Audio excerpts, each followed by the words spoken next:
आपका स्टडी अड्डा प्रो में स्वागत है। ब्रिटिश की व्यापारिक एवं आर्थिक नीतियां। आज हम बात करेंगे उपनिवेशवाद के चरणों की, धन के निष्कासन की और उस $45 ट्रिलियन की लूट की। तो चलिए देखते हैं कि आज हम क्या क्या कवर करने वाले हैं। सबसे पहले हम पृष्ठभूमि को समझेंगे जहां व्यापारिक एकाधिकार था। फिर हम उपनिवेशवाद के 3 चरणों को देखेंगे। इसके बाद हम धन के निष्कासन के सिद्धांत पर बात करेंगे। फिर आएगी $45 ट्रिलियन की ऐतिहासिक लूट की कहानी और आखिर में कुछ मुख्य शब्दावली का एक क्विक रिकॉल करेंगे। तो चलिए कहानी की शुरुआत से शुरू करते हैं, पृष्ठभूमि से। ये वो दौर था 1600 से 1757 के बीच का, जब भारत के साथ ब्रिटिश व्यापार की बस शुरुआत ही हुई थी। देखते हैं तब हालात क्या थे। तो देखिए, शुरू में ब्रिटिश ईस्ट इंडिया कंपनी का राजनीति से कोई लेना देना नहीं था। वो बस एक व्यापारिक शक्ति थी। साल 1600 में उन्हें एक शाही चार्टर मिला जिसने उन्हें पूरब के देशों के साथ व्यापार करने का एकाधिकार दे दिया। और मजे की बात ये थी कि उस समय व्यापार का पलड़ा पूरी तरह से भारत की तरफ झुका हुआ था। मतलब हम बेचते ज्यादा थे और खरीदते बहुत कम थे। और ब्रिटिश हमसे मसाले और कपड़े खरीदने के लिए क्या इस्तेमाल करते थे? सोना चांदी, जिसे बुलियन कहते हैं। लेकिन ये जो सीधा साधा व्यापार था, ये हमेशा ऐसा नहीं रहा। अब हम देखेंगे कि कैसे ये व्यापारिक संबंध धीरे धीरे एक तरफा शोषण में बदल गया। चलिए उपनिवेशवाद के उन 3 चरणों को समझते हैं जिनसे ब्रिटिश आर्थिक शोषण का विकास हुआ।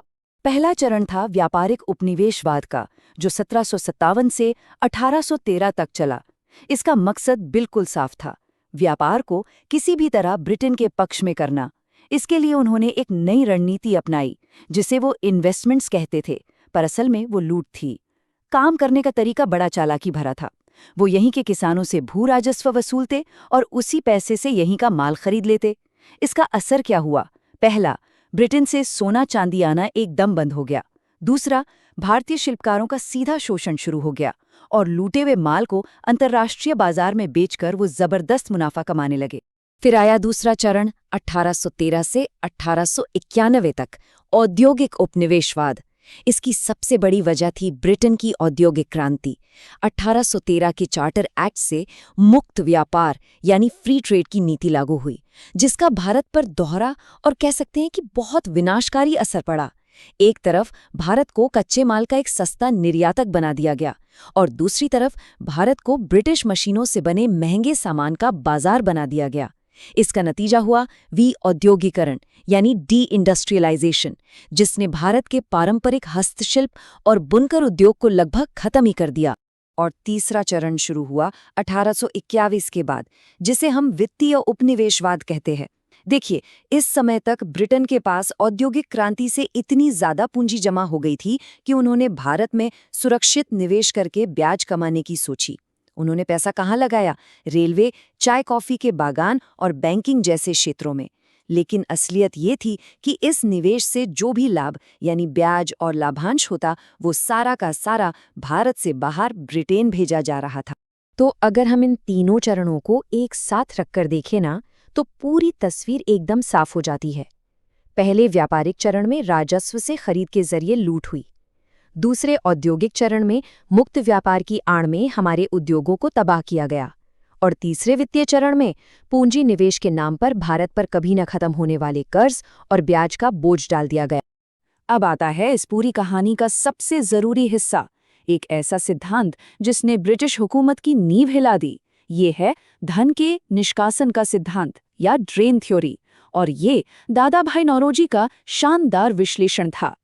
इस सिद्धांत को दिया था दादा भाई नौरोजी ने, जिन्हें हम सब grand old man of India भी कहते हैं। उन्होंने दुनिया को पहली बार बताया कि कैसे भारत के संसाधनों का ब्रिटेन की ओर एक तरफा बहाव हो रहा था और बदले में भारत को कुछ भी नहीं मिल रहा था, न कोई आर्थिक लाभ, न कोई भौतिक लाभ।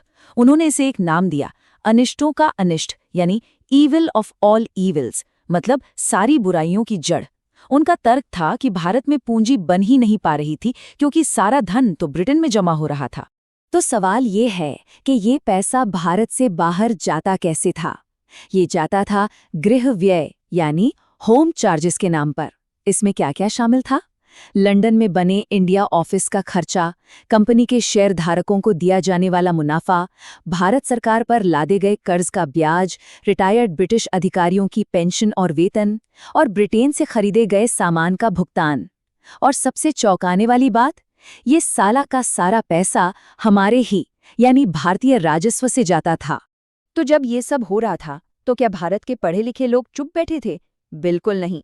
इसी के खिलाफ एक बौद्धिक आंदोलन शुरू हुआ, जिसे हम आर्थिक राष्ट्रवाद कहते हैं।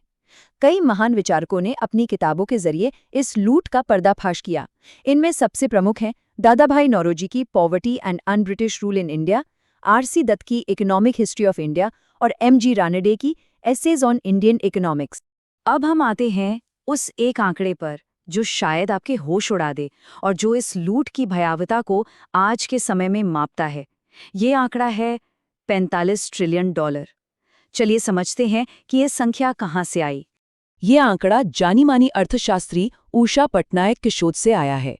उन्होंने अपने काम में ये साबित किया है कि 1765 से लेकर 1938 के बीच ब्रिटेन ने भारत से लगभग $45 ट्रिलियन के बराबर की संपत्ति निकाली। उनका निष्कर्ष बिल्कुल साफ है। यही ऐतिहासिक लूट भारत में फैली भयानक गरीबी और बार बार पड़ने वाले अकालों का मुख्य कारण थी। और अब आखिर में चलिए फटाफट से कुछ जरूरी शब्दों को दोहरा लेते हैं जो इस पूरे विषय को समझने में और परीक्षा में आपके बहुत काम आएंगे। ये एक तरह का क्विक रिकॉल है। तो संक्षेप में याद रखिए, ब्रिटिश नीति जिसके पहले चरण में इन्वेस्टमेंट्स के नाम पर राजस्व से खरीद हुई। फिर 1813 के बाद फ्री ट्रेड ने हमारे उद्योग नष्ट कर दिए। रेलवे क्यों बनी? ब्रिटिश सेना और कच्चे माल की ढुलाई के फायदे के लिए।